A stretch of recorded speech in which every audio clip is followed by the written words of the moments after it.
সাল্লাল্লাহু আলাইহি ওয়াসাল্লাম। আল্লাহ তাআলার দরবারে শুকরিয়া, মহান রব্বুল ইজ্জত ওয়াল জালাল আমাদেরকে সুস্থ রেখে ভালো রেখে আল্লাহ তাআলার মহান ঘর মসজিদে জুমার সালাত আদায়ের উদ্দেশ্যে আসার বসার তৌফিক দিয়েছেন। আমরা আল্লাহ তাআলার দরবারে শুকরিয়া জ্ঞাপন করছি, জোরে বলি আলহামদুলিল্লাহ। আমরা আলোচনা করতে করতে ইউসুফ আলাইহিস সালাতু ওয়াস সালামের স্বপ্নের ব্যাখ্যা পর্যন্ত আসছে। স্বপ্নের ব্যাখ্যা মন্ত্রী পরিষদের মধ্যে কেউ দিতে পারেনি। মিশরের বাদশা যখন স্বপ্ন দেখলেন, স্বপ্ন দেখার পরে বৈঠক করছে মন্ত্রী পরিষদদেরকে নিয়ে। মন্ত্রী পরিষদের সবাইকে বলছে, আমার এই ব্যাখ্যা কি তাবির হতে পারে, স্বপ্নের কি ব্যাখ্যা হতে পারে? সবাই বলছে, আমরা এই এরকম স্বপ্ন জীবনেও আর শুনি নাই। সবাই অপারগ। আমাদের অবশ্য মনে আছে, আমরা আলোচনা করেছিলাম দুইজন যুবক ইউসুফ আলাইহিস সালাতু ওয়াস সালামের সাথে জেলখানায় ছিল। দুজন স্বপ্ন দেখছেন, স্বপ্নের ব্যাখ্যা ইউসুফ আলাইহিস সালাতু ওয়াস সালাম তাদেরকে বলছেন। যেইভাবে স্বপ্নের ব্যাখ্যা বলছেন, ঠিক সেইভাবেই স্বপ্ন বাস্তবায়িত হয়েছে। যে লোকটাকে বলছিল তুমি আবার আগের চাকরিতে বহাল থাকবা, ওই লোকটা বাইরে আসি ভুলে গেছে। তো বাদশার খাদেম খাওয়া দাওয়ার আগাই দেয়, পানি টানি দেয়, যা কাজকর্ম করে। তো একদিন নিয়ম অনুযায়ী বাদশার নাস্তা পানি যা আছে সব নিয়ে আসছে বাদশার রাজ দরবারে। এই লোকটা বললো, বাদশা সাহেব আপনার কি মন তোর খারাপ নাকি? তো বুঝুন না, খাবেন আর কোথায় বাদশা? তোমার কাছে বলে কি লাভ হবে? আমার মন্ত্রীরা সমাধান দিতে পারে না, তুমি কি করবে শুনেন? বাদশা বলেন না, শুনিনি একবার। অনেক কাকতি মিনতি করছে, পরে বাদশা বলছে, না এমনি এমনি আমি স্বপ্ন দেখছি, এভাবে ভাবে স্বপ্নের ব্যাখ্যা কেউ জানে না। তখন বাদশা বললো, আমার কাছে একটা লোক আছে, সে আমাদের স্বপ্নের ব্যাখ্যা যেভাবে বলছে সেভাবেই হয়েছে। বাদশা বলল, কে? জেলখানে এক যুবক আছে যার নাম হলো ইউসুফ। যার নাম কি? ইউসুফ। ইউসুফ আমরা যখন স্বপ্ন দেখছি তখন তাকে বলছি, সে যেভাবে বলছে আমাদের স্বপ্ন ঠিক হুবহু সেভাবে হয়েছে। এখন আমরাও তো স্বপ্ন দেখি, আমাদের স্বপ্ন আর রাজার স্বপ্ন কি এক? আমরা যারা সাধারণ মানুষ, আমরা যারা ফ্যামিলি কেন্দ্রিক পরিবার নিয়ে আসি, কি নিয়ে আসি? আমাদের স্বপ্নটা পরিবারের ভিতরে না বাহিরে? বুঝেন নাই? আর যে চেয়ারম্যান, তার স্বপ্ন হলো ইউনিয়ন দেখি, কারে কি করা যাইব, কারে কেমনি কি করতে হইব, কারে সিস্টেমে হালাইতে হইব, সবসময় চিন্তা হয়, স্বপ্ন ইউনিয়ন। আর যে প্রধানমন্ত্রী, তার স্বপ্ন হবে পুরা দেশ নিয়ে। কি নিয়ে? পুরা দেশ। আর যে পিসার, তার স্বপ্ন হবে মরিদদেরকে নিয়ে, এর বাইরে স্বপ্ন হবে। অর্থ বোঝানোর অর্থ এটা, রাজা যেহেতু পুরা দেশ নিয়ে চিন্তা ভাবনা করে, টেকিং করে, আল্লাহ রাজাকে পুরা দেশের স্বপ্নই দেখাবে। এই যে বাদশা স্বপ্ন দেখলেন, এটা কি নিজের ফ্যামিলি কেন্দ্রিক, পরিবার কেন্দ্রিক না দেশ কেন্দ্রিক? কি কেন্দ্রিক? দেশ কেন্দ্রিক। এখন বাদশা স্বপ্ন দেখলেন, বাদশার স্বপ্ন কেউ ব্যাখ্যা দিতে পারে না। আল্লাহ রাব্বুল আলামিন কোরআনুল কারীমের সূরাতুল ইউসুফ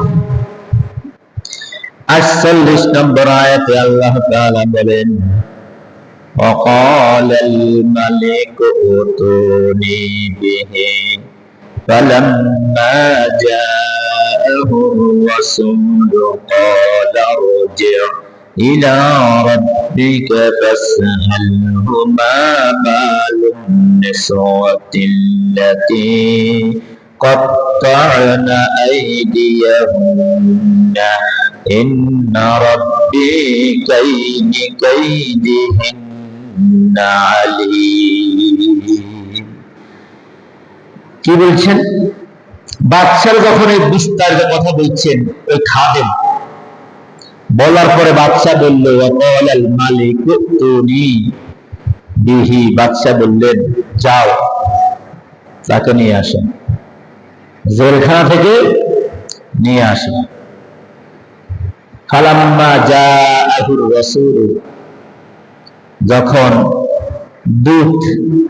দূতকে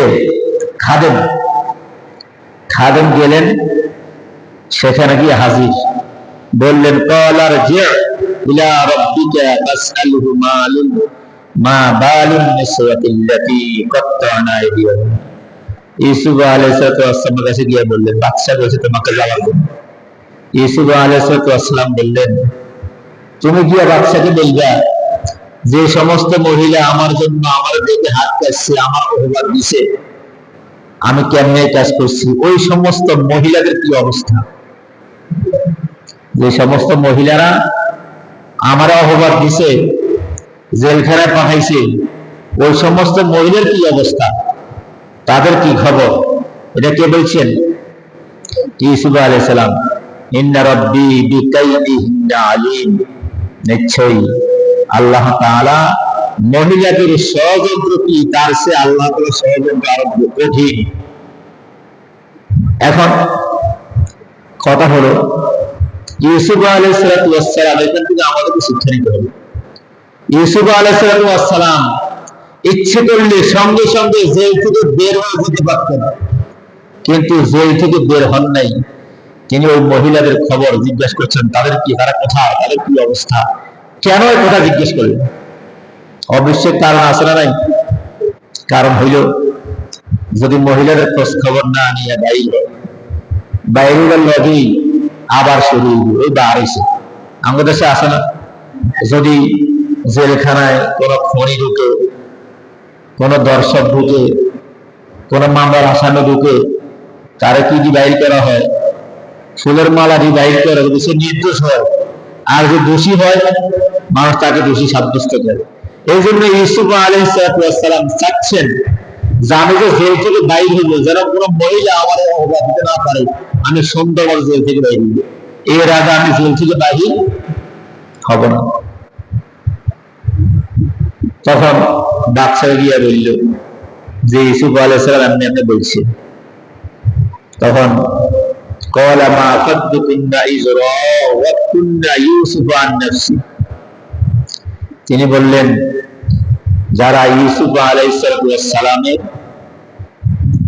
বিরুদ্ধে, ইউসুফ আলাইহিস সালাম ছিলেন নির্দোষ, তাকে দোষী সাব্যস্ত করে কোথায় করা হয়েছে? জেলখানায়। এখন যখন ইউসুফ আলাইহিস সালাম প্রস্তাব দিয়েছেন, প্রস্তাব দেওয়ার পরে মহিলারা যখন কথা শুনলেন, মহিলাদেরকে ডাকলেন, ডাকার পরে বললেন ইউসুফ আলাইহিস সালামের কোনো কি নাই, দোষ নাই। তারা বললেন কুল্লা, তারা বললেন হাশা লিল্লাহ, আল্লাহ তাআলা পবিত্র, আল্লাহ তাআলা মহান, মা আলিমনা আলাইহি মিন সু, তিনি নির্দোষ, তার কোনো দোষ নাই। এই জন্য তিনি জেল থেকে বাইরে এসে নির্দোষের সার্টিফিকেট নিয়ে। কিসের সার্টিফিকেট? মহিলারা বলতে বাধ্য, তারা বলছে যে ইউসুফ আলাইহিস সালামের মধ্যে আমরা কোনো দোষ খুঁজে পাই নাই, তিনি নির্দোষ ছিলেন। কি ছিলেন? হাতুড়ি 10টা বছর শেষ। এই 10 বছর জরিমানা কে দিব? না বুঝেন নাই? কয় বছর জেল খাচ্ছে? 10 বছর। আমাদের দেশের বর্ণনা ধরে নাই। আলেম ওলামাদেরকে আমাদের জেল দেয় নাই, দেয় নাই? 23 সালে আপনাদের মনে আছে কিনা, যদি কোনো আল্লাহ ওয়ালাদেরকে, কেউ অন্যদিকে নেবেন না, মাইন্ড করবেন না, যদি কোন নেককার বান্দাকে, নির্দোষ ব্যক্তিকে কোন দেশে জেলখানায় আবদ্ধ করা হয়, ঢুকানো হয়, ওই দেশে দুর্ভিক্ষ অনিবার্য।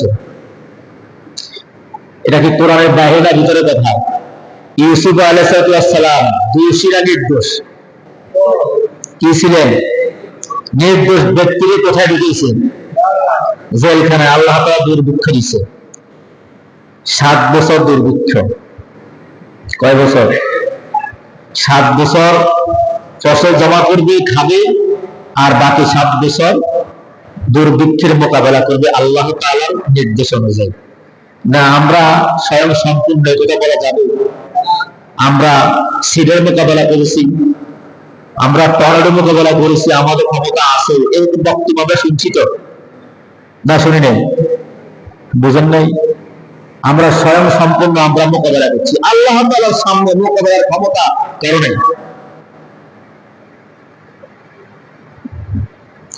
এজন্য কোন নেককার লোক জেলখানায় প্রবেশ করায়, ঢুকায়, তাহলে ওই দেশে দুর্ভিক্ষ 100 আসবে। 23 সালে একটা বক্তব্য আপনাদের মনে আছে কিনা? আমাদের মনে আছে। আমাদের যখন প্রধানমন্ত্রী ছিলেন বলছেন দুর্ভিক্ষ আসতে পারে 24 সালে। এমন কথা শুনছেন কিনা আপনারা? দুর্ভিক্ষের একটা আভাস দিয়েছিল, না শোনেন নাই? কোরআনের সাথে মিলে। কিসের সাথে মিলে? আল্লাহ তাআলার অগণিত নেককার বান্দাদেরকে জেলখানায় ঢুকিয়েছিলেন। এই জন্য আল্লাহ তাআলা তার মুখ দিয়ে কথা বাইরে করে দিয়েছেন, যে কোন নেককার লোক জেলখানায় ঢুকবে, নির্দোষ লোক জেলখানায় ঢুকবে, দেশের মধ্যে অভাব অনটন আসবেই। এটা কি আমার কথা না আল্লাহর কথা? ইউসুফ আলাইহিস সালাম জেলখানায় প্রবেশ করেছিলেন নির্দোষ একজন মানুষ, নেককার মানুষ, আল্লাহওয়ালা মানুষ। শুধু আল্লাহওয়ালা নয়, আল্লাহ তাআলা নবী যিনি ছিলেন, নবীর ঘোষণা কখনো আসে নাই। যার বাপ ছিলেন নবী, দাদা ছিলেন নবী, পরদাদা ছিলেন নবী, নবীর ঘরের সন্তান। আজকে যদি পিসাবের ছেলে পিসাবের ছেলে পিসাব আপনাদের কাছে আসে, তার কি সম্মান? নবীর ছেলের ছেলে নবী, নবীর নবী এমন একজন লোককে জেলখানায় প্রবেশ করে রেখেছে, এমন একজন নেককার মানুষকে জেলখানায় আবদ্ধ করে রেখেছে। 1 বছর নয়, 2 বছর, 10টা বছর। এই জন্য আল্লাহ তাআলা ওই দেশের মধ্যে দুর্ভিক্ষের জন্য আল্লাহ তাআলা আগেই বাদশাকে স্বপ্ন দেখাইয়া দিলেন, বাদশা সতর্ক হয়ে যাও, তোমার দেশে দুর্ভিক্ষ আসতেছে।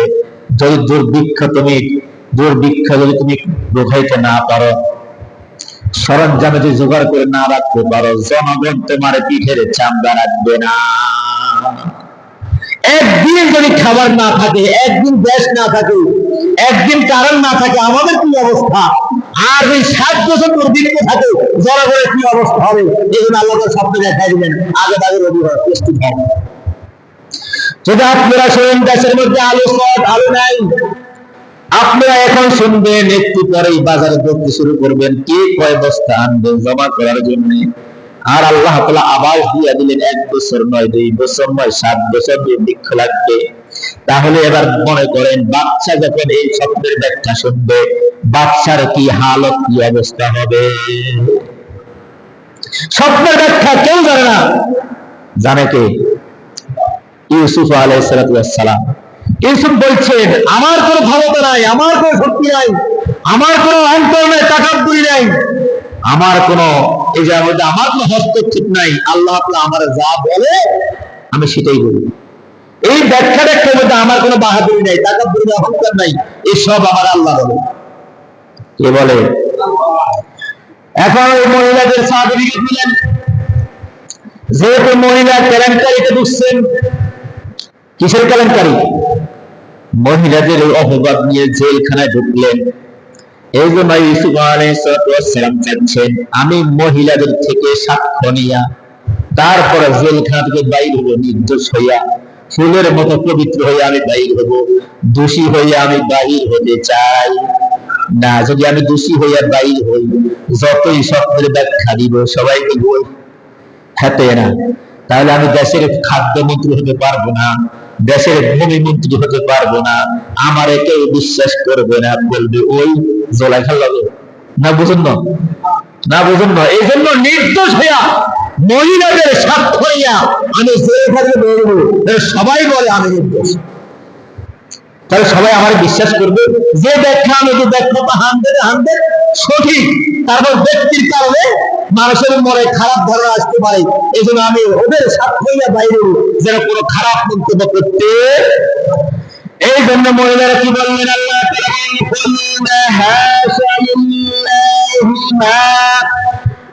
আলিমনা আলাইহি মিন সু কুলনা জমা বহু বছরের সিগা, কুলনা তারা সকলে বলে উঠল হাসালিল্লাহ, আল্লাহ তাআলা পবিত্র। আল্লাহ তাআলা কি পবিত্র। মা আলিমনা আলাইহি মিন সু, আমাদের জানা ছিল না ইউসুফ যে নির্দোষ। এখন আমরা বলতেছি ইউসুফের কোনো দোষ নাই। ইউসুফের কি নাই? যে মহিলারা অবদ দিছে সেই মহিলারা বলতেছে ইউসুফের কোনো কি নাই, দোষ নাই। এবার আসেন, মহিলাদের মধ্যে এই যে ঘটনা ঘটাইছে সে কি? প্রধানমন্ত্রীর স্ত্রী। প্রধানমন্ত্রী কি? স্ত্রী। এখন সে কি বলে? قالت امرأة العزيز الآن حصل الحق أنا راودته عن نفسه وإنه لمن الصادقين قالت امرأة العزيز الآن, এখন প্রধানমন্ত্রীর স্ত্রী আজিজ মিশরের স্ত্রী বলতেছে, قالت امرأة, তার ওয়াইফ বলতেছেন, কি বলতেছেন? হাসাল হক, আমরা তো জানি হাসা হাসা কথা। কি কথা? মহিলারা বেশি কয় যখন পকেটের টাকা চুরি হয়, বড় কোনো সমস্যা হয়, একটা যে হাসা হাসা কথা আমি বিশ্বাস করেন না, আমি পকেটে কি হাসা দিছি আমি কি এরকম করেন না, এই কথা কেউ কয়? মহিলারা বেশি কয় হাসা হাসা, আমি পকেটে নিয়ে হাসু নিছি আমি কি এরকম করেন জানি, কিন্তু নিচে কিন্তু ঠিকই নিচে কি এই মহিলাদের স্বভাব। বলতেছে আল-আনা হাসাল হক, এখন বলতেছে যে সত্য ঘটনা হলো আনা রাওয়াতুহু আন নাফসি, আমি তারে ফুসলিয়েছি আমার নিজের জন্য। সত্য কথা বাইরেছি।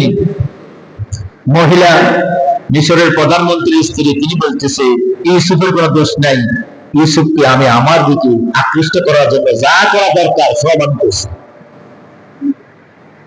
এরপরে কি বলে? ওয়া ইন্নাহু লামিনাস সাদিকিন, আল্লাহু আকবার, সে বলে নিশ্চয়ই সে একজন সত্যবাদীর অন্তর্ভুক্ত। ইন্নাহু লামিনাস সাদিকিন, তাহলে দুইটা সার্টিফিকেট পাইলেন। এক নম্বর হইল তিনি হলেন নির্দোষ, সমস্ত মহিলারা বলছে, মিশরের প্রধানমন্ত্রীর ওয়াইফও বলছেন, স্ত্রী বলছেন। দুই নম্বরে কি দিলেন? তিনি হলেন সত্যবাদী। তিনি কি? ইউসুফ যা বলে সব সত্য, ইউসুফ যা বলে সব সত্য। ইউসুফের জন্য সমস্ত মহিলা পাগল হয়ে হাত কাটছে। এত সুন্দর ছিলেন, আল্লাহ তাআলা নবী, এত সুন্দর মানুষ। তিনি তো জানে বিপদে পড়লে কেউ সাহায্য করার থাকে না, সাহায্য করে কে? আল্লাহ। কিন্তু বিপদে পড়ছেন আগে, পড়ে নাই। ওনারা ছিলেন সৎ ভাই আর নিজেরা 2 ভাই, 12 ভাই ছিলেন। ওনাদেরকে ইউসুফকে নিয়ে মারার জন্য বের হয়েছে। কঠিন বিপদে ছিলেন, কঠিন বিপদ। বাইরে মারতেছে। ইউসুফ আলাইহিস সালাম বললেন, কি অপরাধে মারতেছে? আমার অপরাধটা কি? আমার অপরাধ কোথায়? ইউসুফ আলাইহিস সালামের আরেক ভাই ছিল, তোমরা যে মারো আমার ভাইকে, আমার ভাইয়ের অপরাধ কি? কি অপরাধ করছে আমার ভাই? আপন ভাই বুঝেন তো, আমার ভাই কি অপরাধ করছে? বিনা দোষে কেউ কাউকে হত্যা করে, মারে, মৃত্যু হত্যা করে ফেলে, কিয়ামতের ময়দানে সে ওই হত্যাকারী হিসেবে উঠবে। যে যেভাবে মারবে কিয়ামতের ময়দানে মানুষ বিভিন্ন আকারে উঠবে। কারো মাথা থাকবে না, কারো পেট খাড়া থাকবে, ছুরি মারা থাকবে, কেউ আহত অবস্থায় উঠবে, অর্থাৎ দুনিয়া থাকতে যে যেভাবে তাকে মেরেছে কিয়ামতের ময়দানে সে ঠিক ওভাবেই উঠবে। তারা চিন্তা করলো না, তাকে এভাবে মারা যাবে না, এবং তারা সিদ্ধান্ত নিল ইউসুফ আলাইহিস সালামকে কূপের মধ্যে ফেলে দিবে। কিসের মধ্যে? কূপের মধ্যে। 3 দিন ছিলেন সেখানে। ইউসুফ পরে বলল, আমি যে 3 দিন ছিলাম ওখানে আমি একমাত্র আল্লাহ তাআলার উপরে নির্ভর করেছি। হাসবি আল্লাহু লা ইলাহা ইল্লা হু আলাইহি তাওয়াক্কালতু ওয়া হুয়া রাব্বুল আরশিল আযীম। আমরা আরশে আযীমের মালিকের উপরে তাওয়াক্কুল করি, আমরা দুনিয়ার কোন মানুষের উপরে তাওয়াক্কুল করি না। যে ব্যক্তি আরশের মালিকের উপরে তাওয়াক্কুল করবে, ভরসা করবে, 100 তার নিয়ত হবে যে আল্লাহ তাআলা সাকসেস করবে, সফল করবে। কার উপরে তাওয়াক্কুল করলে? ইউসুফ বললেন, আমি আল্লাহর উপরে তাওয়াক্কুল করলাম। হাসবি আল্লাহু লা ইলাহা ইল্লা হু আলাইহি তাওয়াক্কালতু ওয়া হুয়া রাব্বুল আরশিল আযীম।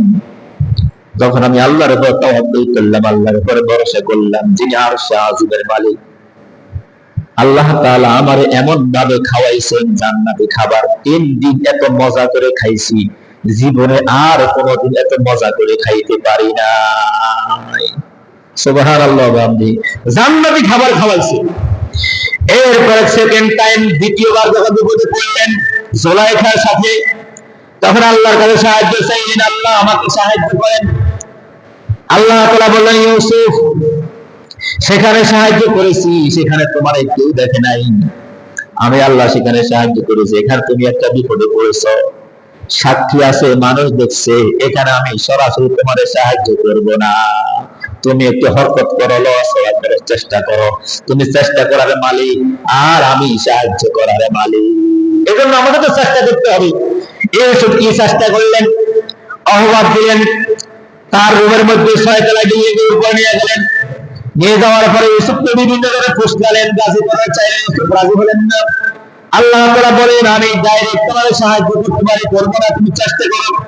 বলেন, আল্লাহ আমি কি চেষ্টা করবো? আল্লাহ বললেন, তুমি জোর মারো। ইউসুফ আলাইহিস সালাম জোর মারলেন, এক একটা তালার দরজা খুলতে শুরু হয়ে গেল। জুলাইখা চিন্তায় পড়ে গেলেন, এত বড় বড় শক্ত নতুন তালা আমি মারলাম, ইউসুফ কেমনে খুললো, তালা কেমনে খুলে যায় আমার বুঝে আসে না, এই তালা কেমনে খুলে আমার বুঝে আসে না।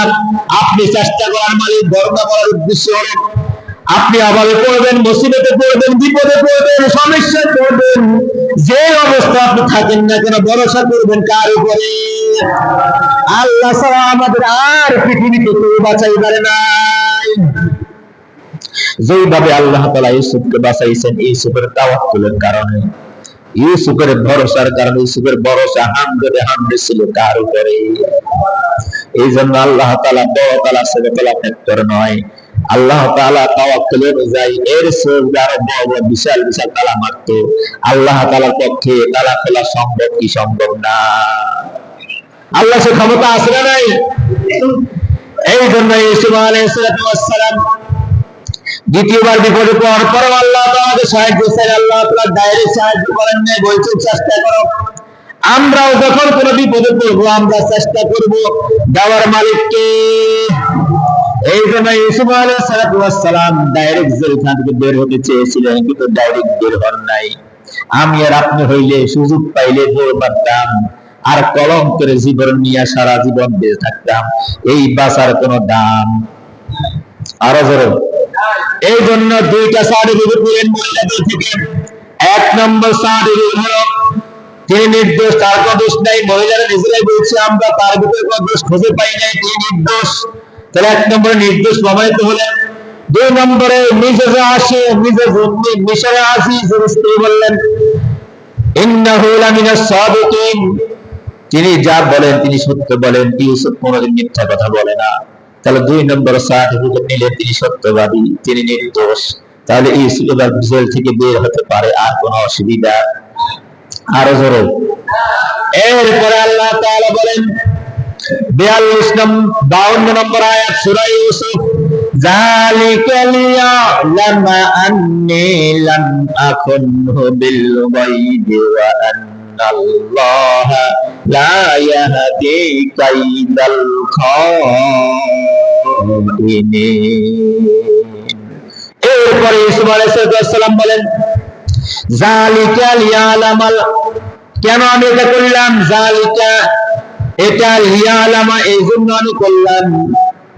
এটা করার কোনো দরকার ছিল না, কেন আমি এটা করলাম? লিয়ালামা, যেন সবাই জানে, যেন জানে, আন্নি, নিশ্চয়ই আমি, লাম আকুন বিল গায়ব, মিশরে হাজির ছিল না, বাড়ির মধ্যে ছিলেন না, 3 দিনের সফরে কথা বলে বের হয়েছেন। কয়েকদিনের সফর? রাষ্ট্রীয় সফরে বের হয়েছেন। যখন মিশরে হাজির স্ত্রী হঠাৎ করে দেখলেন এই কুকর্মের পরে, যখন দেখলেন তার স্বামী দাঁড়ানো, বলল, ওমা, আপনারা রাষ্ট্রীয় সফরে গেলেন? বলছে, রাষ্ট্রীয় সফরে গেছি, ঠিক আছে, বিশেষ অনিবার্য কারণে রাষ্ট্রীয় সফর আমি বাদ দিয়েছি। কিসের কারণে? সফর শিডিউল শেষ করছে, পরে যাইবে, সেটা বলছে এই যে সুযোগ। স্বামী রাষ্ট্রীয় সফরে কয়েকদিন গাইছে, 3 দিন, রাষ্ট্রীয় সফরে বাদ করে ঘরে আইবে, এটা মহিলারা কান খারাপ করে শুনতে হবে, যারা আসছেন, যারা বাড়িতে আছে। আপনি স্বামীর অবসরে, স্বামী বাড়িতে নাই, বিদেশ থাকে, স্বামী কোথায় গেছে 2 দিন বাড়িতে, আপনি এই সুযোগে আর এসে ঘরে লই আইবেন। যদি স্বামী ওখানে এসে পড়ে, তখন আপনি কি করবেন? এখান থেকে আমাদের শিক্ষা আছে, নাই শিক্ষা? স্বামী কর্মে গেছে, কাজ করতে গেছে, চাকরিতে গেছে, ব্যবসা বাণিজ্য করতে গেছে, ঘরের বাইরে তার কাজ, সে বাজারে গেছে, ঢাকা গেছে, সিটাং গেছে, বিভিন্ন কাজে গেছে। আপনি কেন? মাশাআল্লাহ, সুযোগকে পাইছি, ঘরে আর কেউ না, আমি একলা। সুযোগ আছে না নাই? এই সুযোগ কাজে লাগার দরকার আছে না নাই? হ্যাঁ, যারা দুশ্চরিত্র মহিলা, যাদের চরিত্র ঠিক নাই, তারা এই সুযোগ খোঁজে, বাস। নাই তো এই সুযোগ গুলো, স্বামী বিদেশ, কত কষ্ট করে বিদেশের বাইরে টাকা রুজি করে যারা গেছে তারা বুঝে। আমরা মনে করি গাছ লাগাইছে, টাকা চাইলেই তো দেয়, টাকা চাইলেই তো কি দেয়। এজন্য আমাদের সময় শেষ। এই আয়াতের অর্থ বলে আমি শেষ করি, যালিকা লিয়ালামা আন্নী লাম আকুন বিল গায়ব। ইউসুফ আলাইহিস সালাম বলছেন যে মিশরের বাদশা বের হয়ে গেছে, বাড়িতে নাই, সফরে গেছে। লাম আকুন ইন্নী, আন্নী, নিশ্চয়ই, লাম আকুন বিল গায়ব, তার অনুপস্থিতিতে আমি খেয়ানত করতে পারি না, আমি আমানতের খেয়ানত করতে পারি না। সে যেহেতু নাই, এটা একটা আমানত, আমি আমানতের খেয়ানত করতে পারি না। এবার সে বলছে, লাম আকুন বিল গায়ব, তার অনুপস্থিতিতে আমি খেয়ানতকারী নই, আমি খেয়ানত করতে পারি না। ওয়া আন্নাল্লাহ, নিশ্চয়ই আল্লাহ তাআলা, লা ইয়াহদি, সফল করেন না, হেদায়েত দেন না, পথ দেখেন না, তাদেরকে সঠিক পথে রাখেন না, কাইদাল খাইনিন, যারা বিশ্বাসঘাতকতা করে, খেয়ানত করে, যারা কি করে? বিশ্বাসঘাতকতা করে মালিকের সাথে, মনিবের সাথে, তাদেরকে আল্লাহ তাআলা হেদায়েত দেন না, সফলতা দেন না, পথ দেখান না। এখানে আমাদের কথা আছে, আমাদের সময় তো শেষ। তাহলে আমরা যারা মুসলমান দাবি করি, বলেন তো আমরা কি আল্লাহ তাআলার সাথে কি দেওয়া অঙ্গীকার পূরণ করে খেয়ানত করি? বলেন সবাই।